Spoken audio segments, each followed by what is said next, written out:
der Schokorotto lebt der Popolino. Schokopopolino nennt er sich, doch durch die Tramtür passt der Popolino, der Schokopopolino, leider nicht, denn die Schokolade, das ist es ja gerade.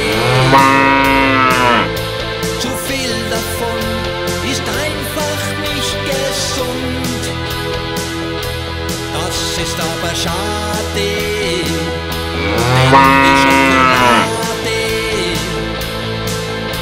macht kleine Kinderkugeln rund. Schokopopolino, Schokopopolino, wir wissen nur zu gut. Schokopopolino, Schokopopolino, wie gut dir schmecken tut. Schokopopolino, Schokopopolino, denn aus diesem Grund. Schokopopolino, Schokopopolino, wird man kugelrund. Und das ist einfach nicht gesund.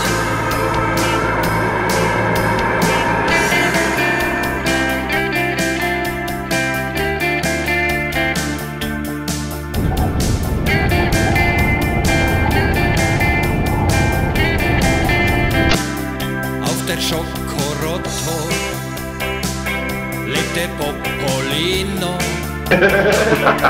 Die Schokopopolina ist auch da. Und die Popolina liebt den Popolino.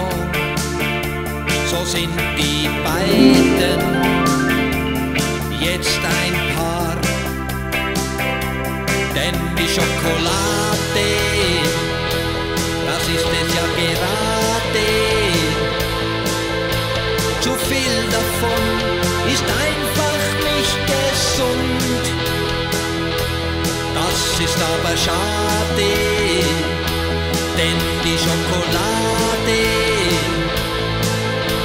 macht kleine Kinderkugeln rund.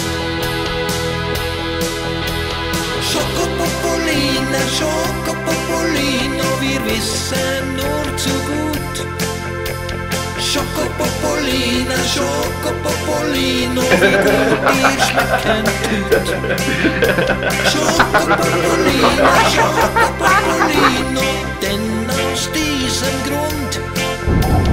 Schokopopolino, Schokopopolino, wird man kugelrund.